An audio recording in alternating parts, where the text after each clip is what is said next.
Hello everyone, welcome to our YouTube channel. तो आज मैं आप लोगों के लिए लेके आया हूँ paradise lost by John Milton. ये पब्लिश हुआ था 1667 को 10 बुक्स में। उसके बाद ये फिर से पब्लिश किया गया 1674 को 12 बुक्स के अंदर। तो यहाँ पे जो कैरेक्टर्स हैं वो हैं Adam, ewe, यूरियल, Saturn, बेल्जेबुब, scene, death. इनको छोड़कर भी यहाँ पे बहुत सारा कैरेक्टर्स को डिस्क्राइब किया गया है, लेकिन आप लोगों के लिए ये जो मेन कैरेक्टर्स है इसको मैं डिस्क्राइब करने वाला हूँ। तो यहाँ पे देखिए, यहाँ पे जो एडम है और ईव है ये दोनों रहते थे गार्डन ऑफ ईडन में। तो यहाँ पे ये जो भगवान का क्रिएट किया हुआ एक गार्डन है जहाँ पे ये दोनों रहते थे, खुशी खुशी रहते थे। और यहाँ पे ये जो यूरियल है, यूरियल इस गार्डन ऑफ ईडन को वो रक्षा करता था, उसके गेट पे खड़े रह के। तो ये जो यूरियल है ये एक एंजल है, ठीक है। बेल्जेबुब सैटर्न का फ्रेंड है, एक तरह से बोल सकते हैं, इसका साथी है। तो है सैटर्न एक राक्षस है। तो ये पहले स्वर्ग में रहता था, भगवान के साथ स्वर्ग में रहता था, लेकिन इसके अंदर प्राइड आ जाने की वजह से ये सोचने लगा कि मैं भगवान से तो कुछ भी कम नहीं हूं।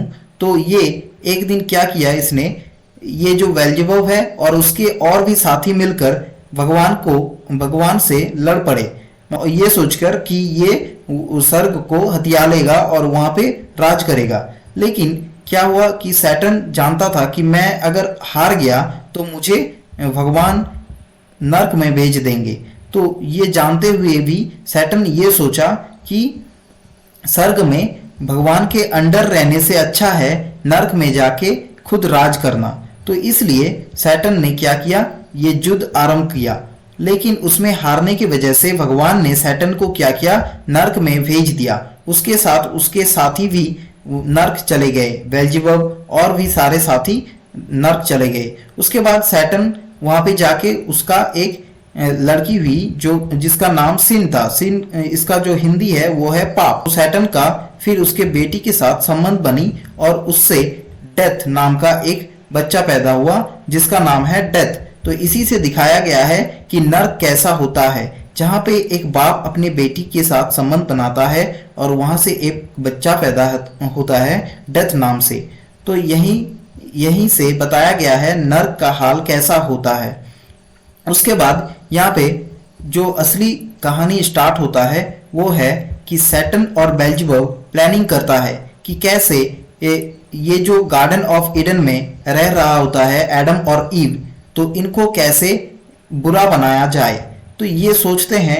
तो उसके बाद बेल्जेबुब जो है ये सैटर्न को बताता है कि गार्डन ऑफ ईडन में जो है एक फॉरबिडन ट्री है जिसका एक फ्रूट बेल्जेबुब कि वो फ्रूट को खाने से उनके अंदर नॉलेज आ जाएगा और नॉलेज आ जाने से वो इंसान के ऊपर शोषण करने लगेगा और उनके अंदर इंसान में जो सब है वो सब आ जाएगा और वहां पे हम रह सकते हैं। उसके बाद हम पृथ्वी पे जा सकते हैं। हम स्वर्ग में तो नहीं जा सकते हैं लेकिन हम पृथ्वी जा सकते हैं इसके वजह से, अगर वो फ्रूट को खा ले तो उसके बाद क्या करता है, सैटर्न के पास एक पावर था कि वो अपना रूप बदल सकता था। तो सैटर्न अपना रूप बदलकर गार्डन ऑफ ईडन में जाता है और जाके उसने क्या किया, ये जो ईव है, ईव को भुला फुसलाकर वो जो गार्डन ऑफ ईडन में जो फॉरबिडन फ्रूट्स था उसको ईव को खाने को कहती है और कहती है अगर ये तुम खा लोगी तो तुम बहुत खूबसूरत हो जाओगी, तुमको और प्यार करने लगेगा। उसके बाद तुम में और भी नॉलेज आ जाएगा, तुम जो कुछ भी नहीं जानते हो वो सब तुम जान पाओगी।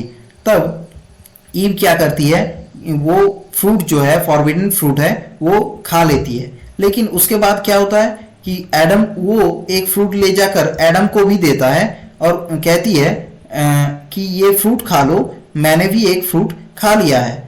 तो उसके बाद एडम जानता है कि जो ईव है उसने गलती कर बैठी है, बहुत बड़ी गलती कर बैठी है, लेकिन वो जानते हुए भी कि इसके बाद हम लोगों को अर्थ में भेज दिया जाएगा और हमें बहुत वहां पे प्रॉब्लम होगा। लेकिन उसके बाद भी एडम क्या करता है, एडम ईव को ना छोड़ने के लिए वो फ्रूट खा लेता है। एडम जानता था कि अगर वो खाएगा तो उसको अर्थ भेज दिया जाएगा, लेकिन वो फिर भी खा लेता है क्योंकि उसे ईव को नहीं छोड़ना था, मतलब ईव से उसको अलग नहीं होना था।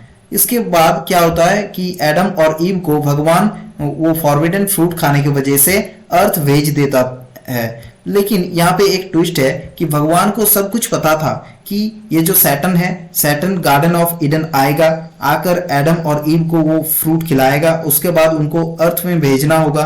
तो ये सब कुछ भगवान को पता था पहले से।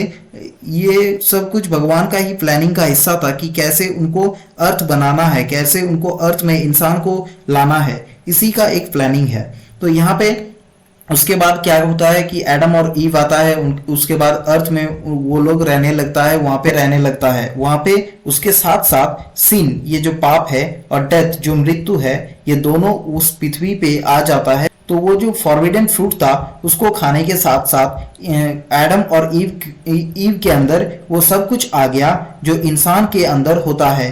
मतलब इंसान जो तकलीफें झेलता है वो सब आ जाता है उनके अंदर, और उसके साथ साथ उनके अंदर नॉलेज भी आ जाता है। उसके बाद है पैराडाइज रिगेन।